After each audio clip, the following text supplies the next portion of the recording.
Bonjour à tous, je vous retrouve aujourd'hui pour une petite vidéo assez rapide pour vous faire un petit tour sur quelque chose qu'on utilise de plus en plus dans le scrap, c'est le calque. Alors, vous connaissez tous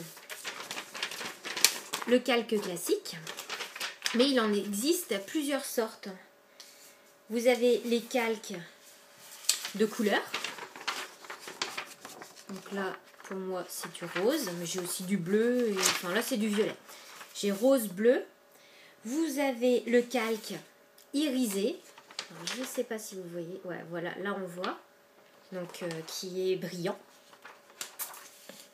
Il existe les calques qui sont déjà imprimés avec un motif. Alors, est-ce qu'on va avoir celui-là, voilà. Un peu style, je sais pas, pied de poule. Bon, je sais pas trop. Des libellules. Bon, il me reste que des morceaux. Là par exemple c'est bleu avec des cœurs bleus. Et vous pouvez également imprimer via votre imprimante sur du calque. Donc c'est ce que j'ai fait ici. Donc, je me suis fait deux motifs.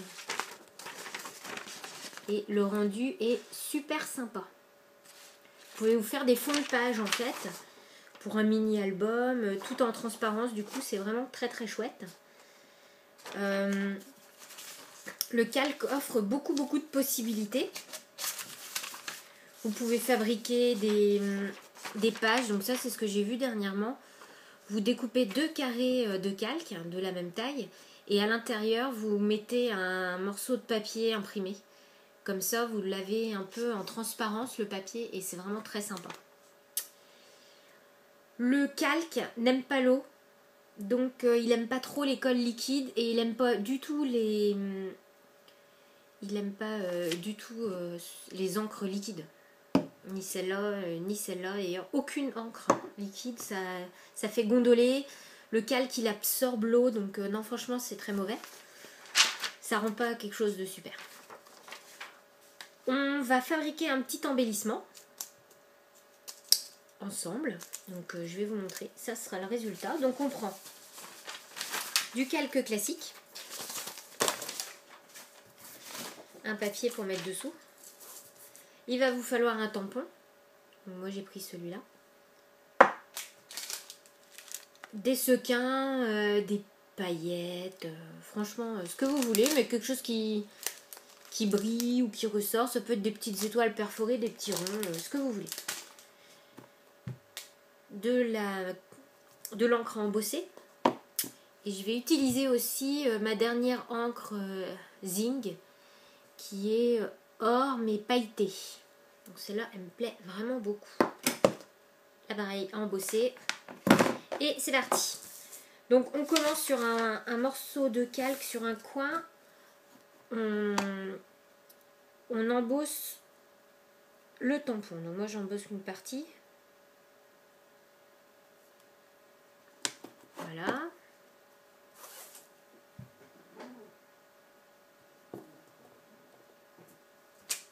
Hop.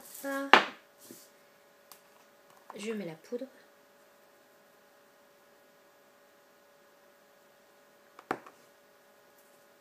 Elle est super belle, mais alors elle en met partout. Ça, c'est sûr que les paillettes...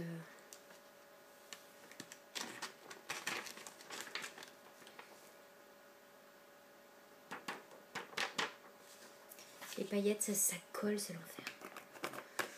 Alors, j'ai toujours un petit pinceau pour enlever le surplus. Normalement, quand on tape bien derrière... Voilà. Il n'y a pas trop de soucis. Alors, le calque et la chaleur, c'est moyen. Donc, il faut faire vraiment très attention quand on va chauffer le motif. D'ailleurs, mon tapis, il n'aime pas trop non plus ça. Alors, je vais remettre le papier dessous.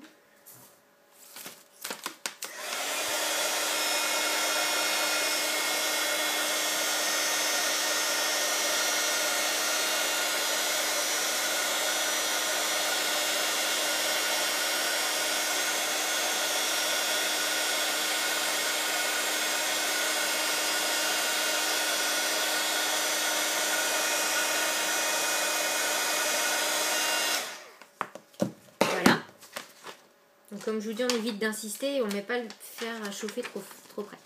Donc voilà ce que ça donne. Donc, je ne sais pas si vous voyez bien le côté brillant de la chose. C'est pas grave. Alors, on coupe un carré autour. Parce que là, vous me suivez. Donc voilà, j'ai découpé autour. Je repose sur mon calque. Bon, j'essaye de pas trop gaspiller. Je vais mettre ici et je me recoupe un carré. Voilà, donc je me retrouve avec un carré vierge et mon calque. Hop, donc ça, on n'a plus besoin. Je superpose les deux. Voilà, je tiens bien et je découpe autour de mon motif sur les deux épaisseurs. Pas trop près. Ça n'a pas trop d'intérêt.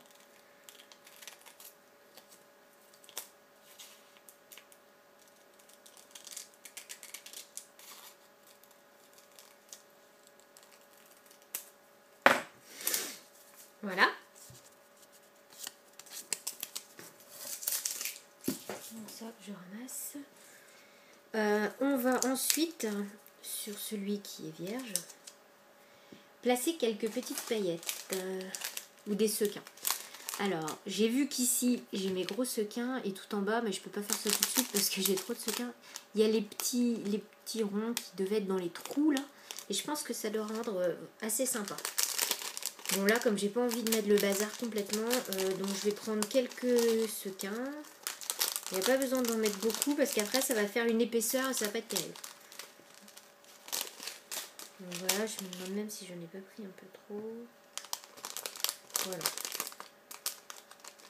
Oh.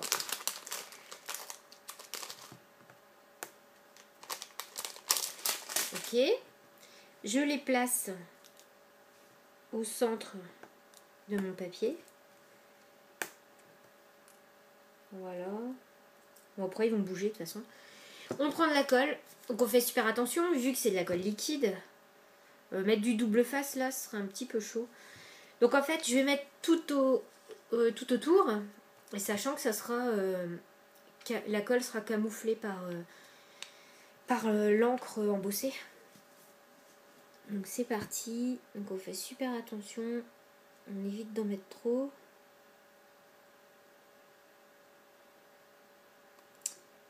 Comme je suis très douée, je suis sûre que j'en mets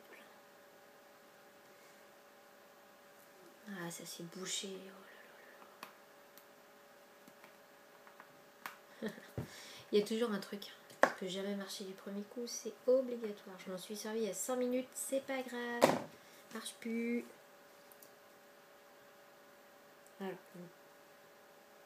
je tente de pas en mettre de trop, ce qui n'est absolument pas évident vu que ma colle est surexcitée. On peut prendre avec un petit sopalin. Là,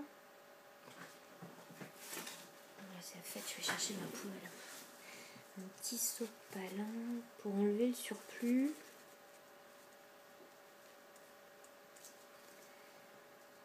Hop.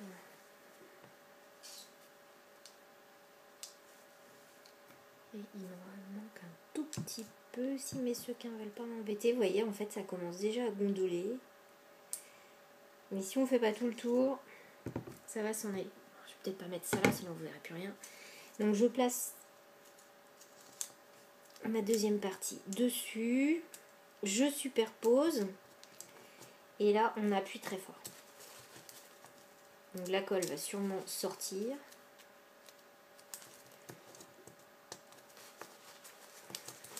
On enlève tout de suite le surplus. Et là, à la limite, il faudrait mettre même sous presse. Voilà. Hop. Donc je vous montre ce que ça donne. Parce que j'en avais fait un avant. Donc ça donne ceci. Avec les petits sequins à l'intérieur. Et vous voyez, on voit pas... on voit pas la colle. Voilà, c'était juste une petite vidéo. Parce que ça fait super longtemps que j'en ai pas faite. Je scrape pas beaucoup en ce moment. Et voilà. J'ai plein d'autres choses à côté. Et là, je vois que ça vient de tomber à côté. Bon, bah voilà, bah, il faut bien mettre partout, sinon, vous voyez, ça fait comme moi, ça se cabane. En même temps, c'est super joli sur un PL, un Project Life, sur une page en déco. Enfin, voilà. Ça vous laisse plein d'idées. Allez, je vous dis à bientôt. Bye bye.